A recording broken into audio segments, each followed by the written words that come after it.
जी, hello दोस्तों, मैं हूँ कमर चीमा और दोस्तों जिस तरह के आप देख रहे हैं मेरे साथ मौजूद हैं कृति उपाध्याय साहिबा। कृति साहिबा आपके वक़्त का बहुत शुक्रिया। शुक्रिया कमर भाई मुझे फिर से बुलाने के लिए।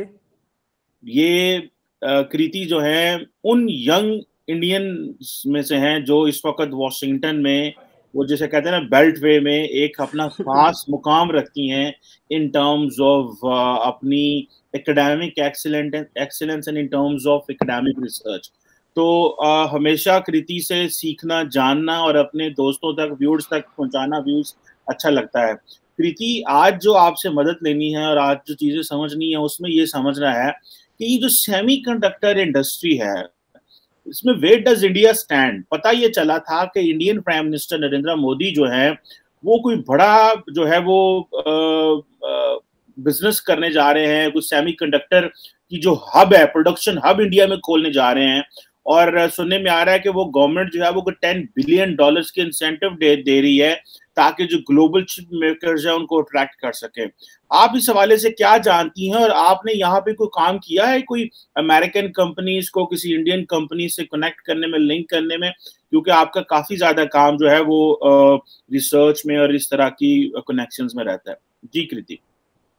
तो बिल्कुल अभी आपने सुना होगा दिसंबर की ही बात है जब पीएलआई जिसे हम कहते हैं प्रोडक्शन लिंक्ड इंसेंटिव्स वो सेमीकंडक्टर और चिप्स में भी लाए गए।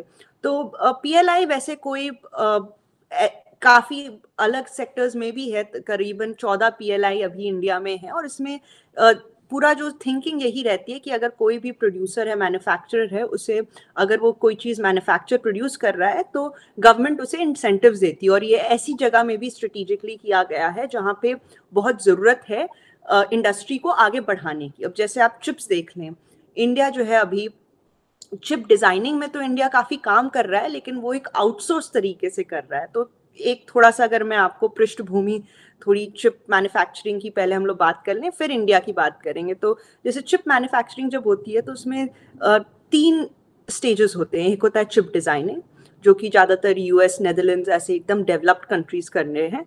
फिर होता है चिप मैन्युफैक्चरिंग, जो जैसे कि आपको पता ही होगा ताइवान, चाइना, यहाँ सब हो रहा है, जहाँ पे जो एक टेक्निकल नो हाउ भी है और एक तरीके की आपको चीप लेबर भी मिलता है।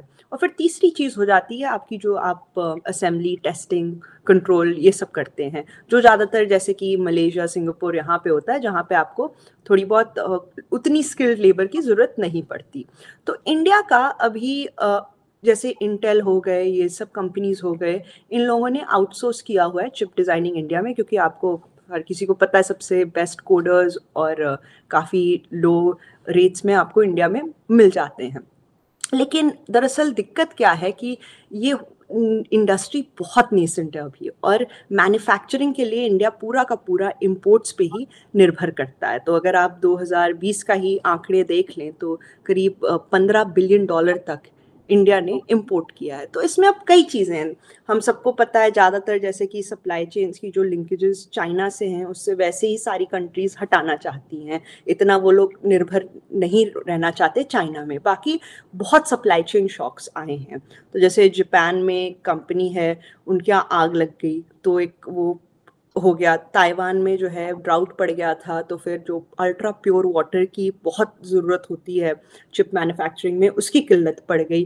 तो ऐसी कई चीज़ें होती रही ताइवान, जापान, चाइना, इन सब जगह पे, जिससे आपको एक बहुत बड़ा शॉक मिल गया पूरी की पूरी मैन्युफैक्चरिंग को। तो इंडिया में उन लोगों ने कई चीज़ें हैं। एक तो कि वो लोग अपना इम्पोर्ट बिल कम लाना चाहते हैं।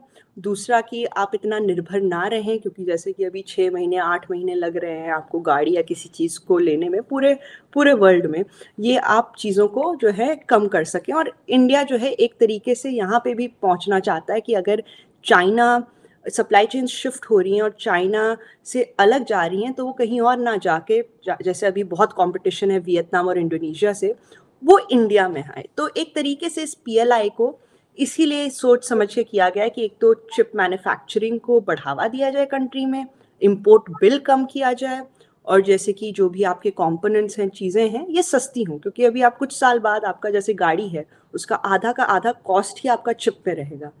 और अगर आप इंपोर्ट कर रहे हैं सब चीज़ें, तो आपको भी मतलब टाइम तो लगेगा मैन्युफैक्चरिंग में भी, और ये भी इसमें भी आपको कॉस्ट भी ज़्यादा रहेंगे। तो अभी गवर्नमेंट ने कहा है कि यदि कोई भी अगर मैन्युफैक्चरिंग प्लांट डालता है, जैसे आप फैब्रिकेशन फाउंड्रीज कहते हैं चिप्स के लिए, तो उसमें 50% आधा हिस्सा जो है गवर्नमेंट कवर करेगी, और ये 10 बिलियन तक 6 साल का इन लोगों ने बोला है। और आगे कह रहे हैं कि आगे भी और इसे एक्सटेंड कर सकते हैं, और साथ में यदि कोई सॉफ्ट लोन्स या फिर कोई लैंड वगैरह चाहिए होगी तो उसमें भी हेल्प करेंगे। मेरे ख्याल से ये एक पहला कदम अच्छा है, लेकिन और भी बहुत कुछ करने की ज़रूरत है, क्योंकि यदि आप देखें तो एक फाउंड्री सेटअप करने में ही आपको 10 बिलियन लग जाते हैं। तो मेरे हिसाब से कह रहे हैं कि शायद छोटी मैन्युफैक्चरिंग यूनिट्स आप सेटअप कर पाएँ 1 बिलियन तक की, लेकिन फिर भी मेरे ख्याल में एक अच्छा स्टेप कदम है, लेकिन फिर भी एक पहला कदम ही है इस डायरेक्शन में। अच्छा कृति साहब, ये बताइएगा कि वो कौन से ऐसे पॉसिबल जो ममालिक हैं जिनके साथ इंडिया जो है ये एक अपना कनेक्शन बिल्ड कर सकता है, या उनसे अपनी ये जो एक्सपर्टीज शेयर कर सकता है, या उनसे मदद ले सकता है? क्योंकि लेट्स से फॉर एग्जांपल मैं देख रहा था कि इंडिया अगर 15 अरब डॉलर की, जिस तरह आपने भी बताया, जो है वो इलेक्ट्रॉनिक कंपोनेंट्स जो हैं वो इंपोर्ट कर रहा है, इस हवाले से तो तकरीबन उसमें से 40% के करीब तो चाइना से इंपोर्ट करता है। तो इट मींस ये तो आपकी, अगर आप चाइना से इंपोर्ट करते हैं और इंडिया चाइना हालात आपको पता है जिस तरह के, गो के ट्रेड 125 अरब डॉलर पे बायलैटरल गई है, जिसमें कोई 97-8 बिलियन डॉलर इंपोर्ट है, बड़े पैमाने पे इंपोर्ट कर रहा है। तो ये तो जो स्ट्रेटेजिक डिपेंडेंस है ऑन चाइना के ऊपर, ये तो किसी वक्त भी, वो हमारे पंजाबी में कहते हैं, पटाखा चल सकता है। So that is where the problem is. So आप क्या देखते हैं इसमें, कोई जो स्ट्रेटेजिक ऑटोनॉमी की बात करता है इंडिया, उसमें भी कुछ चीज है, जैसे फॉर एग्जांपल ताइवान के पास जाना या इस तरह की चीज ना, इसके इंडिया का क्या प्लान है? अपने ऊपर ये सारी डिपेंडेंस करनी है, अपनी जो खुद जनरेट करना है, या डाइवर्सिफिकेशन करनी है? और फिर जो वो नरेंद्र मोदी साहब कहते हैं कि 2070 तक, बल्कि रिसेंटली जब यूके के प्राइम मिनिस्टर बोरिस जॉनसन आए थे तो वो कह रहे थे 2047 तक हम एनर्जी में सेल्फ सफिशिएंट होंगे। तो ये किस हद तक आप समझती हैं, ये जो अगर 10 बिलियन का भी प्रोजेक्ट किया है तो 2047 तक इंडिया की आबादी को देखते हुए ये चीजें मैनेज कर सकते हैं? ये जो स्ट्रेटेजिक ऑटोनॉमी का कॉन्सेप्ट है, इसमें इसमें इंडिया किस किस के साथ लिंक हो सकता है या कैपेसिटी रखता है? नहीं, बहुत अच्छा प्रश्न आपने पूछा है। तो स्ट्रेटेजिक डिपेंडेंस तो सभी की है। अगर कोई चीज़ अगर कोविड ने हमें दिखाई है, तो हमने दिखाया है कि किस तरीके से हम लोग सप्लाई चेन्स के लिए और कई चीज़ों के लिए, चाहे वो क्रिटिकल मिनरल्स हो गए, रेयर अर्थ्स हो गए, आपकी जो ये चिप मैन्युफैक्चरिंग हो गई या बाकी चीज़ें होंगी, उनके लिए आप किस हद तक निर्भर हैं चाइना पे। और ये सिर्फ इंडिया की बात नहीं है, कई कंट्रीज़ की बात है, और इसीलिए हर कोई एक कोशिश कर रहा है कि अब अपने आप अपने आत्मनिर्भर हो। ये सिर्फ इंडिया की बात नहीं है, यूएस वगैरह सारी कंट्रीज एक जो है ना चिप नेशनलिज्म जिसे आजकल कहा जा रहा है, वो बहुत बढ़ रहा है। जहाँ तक कोलैबोरेशन की बात हो गई, वो बिल्कुल ज़रूरी होगा। देखिए, कुछ चीज़ें हैं जो आप खुद मैन्युफैक्चर कर सकते हैं, कुछ चीज़ें आप खुद कर सकते हैं, लेकिन आपको अपने दोस्तों की मदद चाहिए होगी। अगर आप चाइना को भी देखें तो थोड़ा सा, अगर मैं थोड़ा ज़्यादा टेक्निकल ना होते हुए थोड़ा सा अगर हम लोग एक्सप्लेन करें चीज़ों की, जो चिप होती हैं वो, और हमारे व्यूअर्स ज़्यादातर साइंस पढ़ते हैं, उन्हें हम दोनों से ज़्यादा ही पता होगा। तो जैसे जो चिप्स होती हैं उसमें जो जितना करीब होती हैं उनके, जितना छोटी होती हैं चिप्स, तो जैसे जो 15 mm की या 3 mm की या 5 mm की जो ताइवान बनाता है, वो सबसे फास्टेस्ट चिप होती हैं, क्योंकि उसमें जो है आपके बहुत सारे ट्रांजिस्टर्स लग जाते हैं एक कम स्पेस में। तो ये सब जो कटिंग एज चिप्स है, जो आपकी मतलब सबसे कटिंग एज टेक्नोलॉजी में जाती है, सब ईवी मैन्युफैक्चरिंग में जाती है, इन सब चीज़ों में जाती है, वो सब आपकी ज़्यादातर ताइवान से आ रही है जो मैन्युफैक्चर हो रही है। चाइना भी अभी तक सिर्फ 15 mm तक की चिप्स बना पाया है। इंडिया जो है अभी फोकस कर रहा है। अभी इंडिया में आई थिंक ऑलरेडी एक मोहाली में प्लांट है जो 150 mm की चिप्स मैन्युफैक्चर करता है। अभी इंडिया चाह रहा है कि वो 30 to 40 mm की चिप्स तक मैन्युफैक्चर करे। बहुत कटिंग एज नहीं है ये, लेकिन फिर भी इसमें अच्छी बात ये है कि आपकी ये चिप्स अभी भी जो हैं बहुत सारी नॉर्मल डे चीज़ों में इस्तेमाल होती हैं, चाहे वो डिस्प्लेस हो गए, बाकी अप्लायंसेस हो गए। तो एटलीस्ट आप वो जो 15 बिलियन तक का एक्सपोर्ट बिल है उसमें कुछ तो आप कम कर रहे हैं। जहाँ तक अब बात हुई कटिंग एज टेक्नोलॉजी की, उसमें इंडिया को हेल्प लेनी पड़ेगी बाकी कंट्रीज़ की। तो चाहे वो अगर चिप डिज़ाइन में हो गया तो आप यूएस या जो स्कैंडिनेवियन कंट्रीज़ हैं उससे लें। आप बस आउटसोर्सिंग ना करें, आप अपने इंडिया में भी कुछ इंडस्ट्रीज़ बढ़ाएँ जो सिर्फ़ आउटसोर्सिंग का काम नहीं कर रही, जो खुद चिप डिज़ाइनिंग का काम कर रही हैं। मैन्युफैक्चरिंग में आप जो जो चीज़ें आपकी कैपेबिलिटी में हैं, उससे शुरू कर सकते हैं। और जहाँ तक असेंबली वगैरह की बात है, उसमें तो आप काफ़ी मार्केट कैप्चर कर सकते हैं सिंगापुर वगैरह से। तो मेरे ख़्याल में आपको थोड़ा स्ट्रैटेजिक होना पड़ेगा इंडिया को, कि कुछ चीज़ें तो वो घर पे कर सकते हैं, कुछ चीज़ें जैसे आप अपने दोस्तों के साथ करें। तो जैसे मैन्युफैक्चरिंग में वेदांता जो है, बहुत जाना-माना इंडिया का रिसोर्सेज़ ग्रुप, उनने कहा है कि वो लोग फॉक्सकॉन के साथ करेंगे, जेवी करेंगे, और वो मेरे ख़्याल से अच्छा आइडिया है। वैसे ही जो टाटा हैं, उनने कहा है वो लोग 300 मिलियन तक का इन्वेस्टमेंट करेंगे, और मेरे ख़्याल में वो भी कुछ ना कुछ टेक ट्रांसफ़र वगैरह तो उसमें कोई एलिमेंट रहेगा। तो मेरे ख़्याल में जो जेवी फ्रेंडली कंट्रीज़ के साथ एक अच्छी चीज़ है, स्पेशली मैन्युफैक्चरिंग के लिए, क्योंकि मैन्युफैक्चरिंग में आपको देखिए इन्वेस्टमेंट भी बहुत चाहिए, और वो उसके लिए आपको जो है बाहर बाहर की हेल्प लेना हमेशा बेहतर रहता है।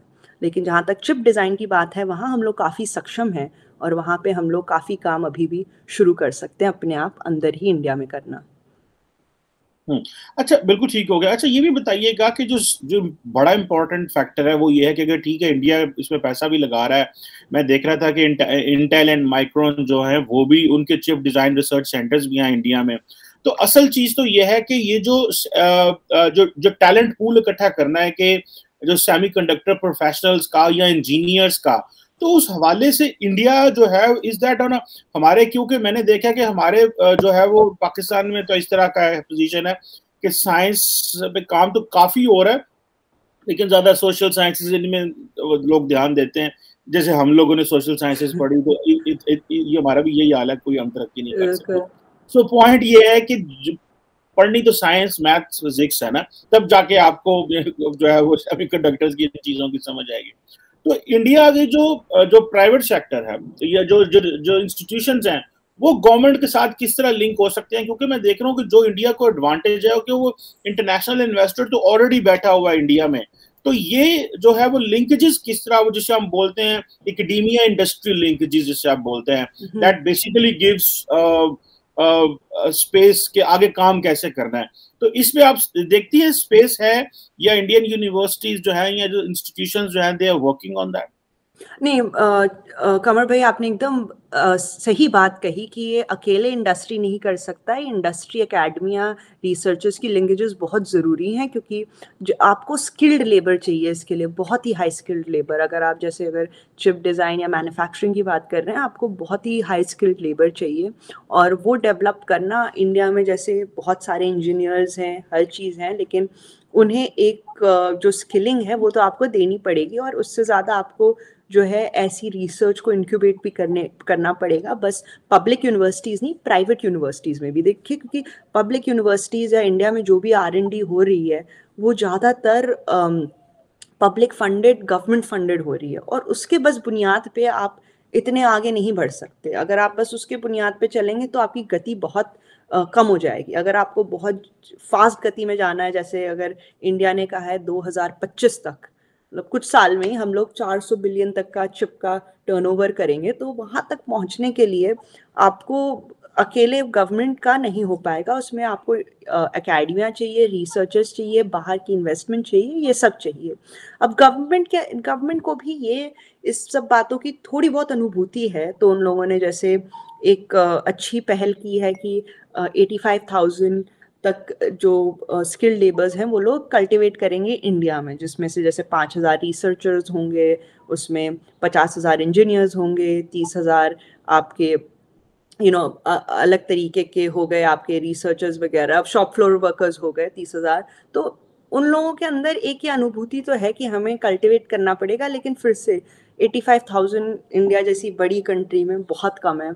हमें और करना पड़ेगा। हमें एक तरीके से एक चीज़ जैसे हम कर सकते हैं कि हर जो बड़ी प्राइवेट यूनिवर्सिटीज़ हैं या जो बड़ी पब्लिक यूनिवर्सिटीज़ हैं, पब्लिक यूनिवर्सिटीज़ से आप एक शुरुआत कर सकते हैं और फिर मेरे ख्याल में जो बड़ी प्राइवेट यूनिवर्सिटीज़ हैं, चाहे वो अशोका वगैरह हो गए, जिंदल, वो खुद आगे आ जाएंगे। तो जैसे पब्लिक यूनिवर्सिटीज़ में आप एक रिसर्च सेंटर शुरू कर दें, और इतना मतलब स्टार्टअप इनक्यूबेटर्स तो इंडिया में बहुत आगे से बढ़ रहे हैं, तो आप उन्हें एक तरीके से फोकस करें। बस जो है अगर आप इंजीनियरिंग भी कर रहे हैं, न्यू टेक डेवलपमेंट भी कर रहे हैं, तो आप एक तरीके का कोई इंसेंटिव्स उस स्तर पे भी दें कि लोग जो हैं एकेडमिया लेवल से ही उस ढर्रे पर चलना शुरू कर दे। तो मेरे ख्याल से ये इंसेंटिव्स बस आपको एक इंडस्ट्री लेवल पे नहीं, आपको एक तरीके की जो कहते हैं ना ग्रूमिंग, आपको स्कूल लेवल से ही करनी पड़ेगी। अच्छा, एक आखिरी सवाल कृति साहब आपसे करूंगा, और वो ये है कि रिसेंटली अगर आपको पता होगा कि आपने देखा होगा कि एक चाइनीज मोबाइल कंपनी है Xiaomi, और इंडिया ने उसके तकरीबन कोई 750 $750 मिलियन के जो फंड्स हैं वो पकड़ लिए और कहा जी कि आपने जो है वो रॉयल्टी पेमेंट्स की हैं, और बेसिकली आपने हमारे कानून की खिलाफ वर्जी की है। जब आप एक फॉरेन मैन्युफैक्चरर या एक बाहर की कंपनी जो आपके मुल्क में इन्वेस्ट कर रही है, मैं देख रहा था बल्कि कि इंडिया की जो मोबाइल इंडस्ट्री है उसका काफ़ी एक्सपोजर है कि इंडिया 1 बिलियन मोबाइल बनाएगा, जिसमें से कुछ 600 मिलियन मोबाइल दुनिया में एक्सपोर्ट करेगा, and then that can give India an edge over like 100 billion plus की एक्सपोर्ट इससे होगी। तो जो मेरा क्वेश्चन है वो ये है कि जब बाहर से इन्वेस्टमेंट आती है, इन्वेस्टर आता है, पैसा आता है, लेकिन एट द सेम टाइम आप अगर उसका पैसा पकड़ लेते हो या आप सीज कर लेते हो, तो इसके लिए हम एक लफ्ज बोलते हैं फेवरेबल एनवायरनमेंट। तो ये क्वेश्चन मार्क नहीं लगाएगा इंडिया के ऊपर कि देखें जी ये जो है वो तो किसी वक्त भी आपके पैसे को पकड़ सकते हैं और आपको दबा सकते हैं। जारी बात है, स्टेट है वो पावरफुल है, कंपनी तो ओबे करेगी ना स्टेट के लॉज को। तो ये जो एक एनवायरनमेंट डेवलप हुआ है, इसमें बड़ी जो है वो बातें भी हुई हैं। कई लोगों ने कहा जी कि कुछ चाइना की कंपनी है इसलिए प्रेशराइज कर रहे हैं, किसी ने कहा बिल्कुल ठीक किया है, इन्होंने वाकई जो रॉयल्टी पेमेंट्स भेजी हैं वो गलत भेजी हैं, इन्होंने वो रेमिटेंस करके और पैसा उड़ाने की निकालने की कोशिश की है। तो इस पे आप क्या कहेंगी जो जो इन्वेस्टर कॉन्फिडेंस के ऊपर, क्योंकि आप तो ये स्टडी करती हैं। मेरे देखिए इसमें 2-3 चीज़ें हैं। एक तो पहला कि इन्वेस्टर कॉन्फिडेंस इंडिया में पिछले अगर आप 10 साल वगैरह में देखते हैं तो काफ़ी बेहतर हुआ है। आप पहले जैसे अगर आपके जो हेड ऑफ स्टेट्स वगैरह भी होते थे उतना ज़्यादा एक वो सोशलिस्ट फीलिंग तो हमेशा थी, राइट? और उसमें कोई बुरी बात नहीं है, लेकिन एक था कि अगर आप कि बुरा लगता है, गंदा लगता है अगर आप किसी इंडस्ट्रियलिस्ट या किसी फॉरेन इन्वेस्टर के साथ हैं, वो उसमें काफ़ी चेंज हुआ है और कई चीज़ें भी हुई, जैसे कई तरीके के रिफॉर्म्स हुए हैं, ईज़ ऑफ डूइंग बिजनेस हुआ है। अभी अगर पिछले साल ही आप देख लें, इंडिया ने जो वो रेट्रोस्पेक्टिव टैक्सेशन हटाया, जिसमें ये आपके वोडाफोन वगैरह सब थे इन्वॉल्व, उससे एक बहुत बूस्ट आया है इन्वेस्टर कॉन्फिडेंस को। तो कई चीज़ें हो रही हैं, चाहे वो स्टेट लेवल पे या सेंट्रल लेवल पे, जिससे मुझे लगता है, शायद थोड़ा मेरा बायस भी हो ओपिनियन, क्योंकि हम लोग क्योंकि यही पढ़ते रहते हैं हर समय, तो अगर आप एक ही चीज़ पढ़ते रहें तो आपको उसमें थोड़ा एक आपका भी हो जाता है बायस। लेकिन जितना मुझे समझ आता है काफ़ी इन्वेस्टर कॉन्फिडेंस इंडिया में बढ़ा है। और आपको ये आप कुछ आंकड़ों से भी देख सकते हैं, जैसे अगर आप एफडीआई देखिए, एफडीआई की दरें एकदम रिकॉर्ड पहुंच चुकी हैं। अभी भी एफडीआई काफ़ी स्थिर तरीके से आ रहा है, जबकि अभी तो आपको खुद ही पता होगा ग्लोबल क्लाइमेट उतना अच्छा नहीं है, जिस तरीके का पूरा टेपरिंग हो रही है हर जगह। दूसरी चीज़ जो है कि एफपीआईज भी कोविड के टाइम भी बहुत सॉलिड रहे। अभी तो खैर जो एमर्जिंग मार्केट्स को शॉक हो रहे हैं, इसलिए काफ़ी एफपीआई पिछले 3-4 महीनों से पुल आउट कर रहे हैं। लेकिन अगर आप ओवरऑल ट्रेंड देखें, एफडीआई और एफपीआई का काफ़ी सॉलिड रहा है। और इन दोनों को दरअसल मुझ जैसे लोग ज़्यादातर इन सब इंडिकेटर्स को देखते हैं देखने के लिए कि इन्वेस्टमेंट फ्लोज कैसे आ रहे हैं या कैसा इन्वेस्टर कॉन्फिडेंस है, या हम लोग देखते हैं ईज ऑफ डूइंग बिजनेस वगैरह वगैरह की चीज़ें, जैसे अब सिंगल विंडो क्लियरेंस हो गया है, कई चीज़ें हुई हैं। इन्वेस्टर कॉन्फिडेंस जो पूरा है वो थोड़ा सा हमें चाइना से तर करना पड़ेगा, क्योंकि चाइना हमारे लिए एक बहुत फ्रेंडली कंट्री नहीं है। वो तो अलग बात है, पैसा जहाँ से भी इन्वेस्टमेंट आए बिल्कुल हमें लेना चाहिए, लेकिन ये एक तरीके का जो स्क्रीनिंग है वो बस इंडिया नहीं कर रहा है, बाकी लोग भी कर रहे हैं। अब जैसे यूएस में देख लें, हुआवे को लेकर काफ़ी हुआ था, यही कि उसमें भी उन लोगों ने कहा था कि हुआवे में भी कुछ स्पाइंग वगैरह हो रहा है। हमने भी आई थिंक Xiaomi था कुछ साल पहले, मुझे उतना याद नहीं आ रहा, पर कोई चाइनीज़ ही मोबाइल कंपनी थी जिसे बैन कर दिया था कि अब आर्मी वगैरह जो है इसे यूज़ नहीं करेंगे क्योंकि इसमें कुछ चीज़ें कॉम्प्रोमाइज्ड हैं। तो जहाँ नेशनल सिक्योरिटी की बात आती है मेरे हिसाब से, वो तो सबसे प्राथमिक बनी जाती है, और वो नेशनल सिक्योरिटी की इश्यूज हमें हर जगह से नहीं होंगे, हमें लाइक माइंडेड कंट्रीज से नहीं होंगे, हमें वेस्ट से नहीं होंगे, वो ज़्यादातर चाइना जैसी जगह से ही है। और उसके लिए पूरा पिछले साल इन लोगों ने एक FDI में एक नई पॉलिसी भी लाई थी। पिछले साल नहीं, मेरे साल से 2 साल हो गए, एक तो कोविड में हर चीज़ पिछले साल ही लगती है, लेकिन जब इन लोगों ने कहा था कि जो लैंड बॉर्डर से रिलेटेड जो आपके इन्वेस्टमेंट्स हैं उसमें एडिशनल स्क्रीनिंग होगी। तो उनने कहा तो लैंड बॉर्डर था, पाकिस्तान से तो वैसे ही हमारी इन्वेस्टमेंट्स में स्क्रीनिंग होती है, तो उनने फिर चाइना को भी डाल दिया। तो मेरे ख्याल में ये शायद उससे भी ट्रिगर हो सकता है, जब इन लोगों ने ज़्यादा इन्वेस्टमेंट रिव्यू किया, देखा वगैरह, मॉनिटरिंग वगैरह ज़्यादा टाइट की, तो इन लोगों को कुछ मुद्दे लगे होंगे। तो मेरे ख्याल में नेशनल सिक्योरिटी और वो अलग मुद्दा है, और आपके आप जो इन्वेस्टर इन्वायरमेंट की बात कर रहे हैं, मेरे ख्याल से वो अपवर्ड ट्रेजेक्टरी में है, और उसे हम लोग को चाइना वाले मुद्दे से इतर देखना चाहिए। बिल्कुल ठीक है। जाहिर बात है कि वो आपने कहा डिपेंडेंस भी है, और हर मुल्क को लेके लहजा चीजें हैं, और चाइना को लेके तो हर मुल्क जो है वो क्वेश्चन मार्क डाल रहा है। तो सिर्फ इसमें इंडिया नहीं है, अमेरिकन भी हैं। और जिस तरह इंडिया अमेरिका का कॉपरेशन चल रहा है, अमेरिकन से बड़े खुश हुए होंगे, देखो जी Xiaomi को पकड़ा ही है वो। So Indians try to win over the great powers as well, and also look their own national interest as well. Anyhow, thank you very much, Kriti Upadhyay साहिबा। आपने हमें बड़े अच्छे से समझाया शुक्रिया that how much this semiconductor industry is important for India and how is going to be future कैसा होगा इस हवाले से। Thank you very much for your time and valuable opinion.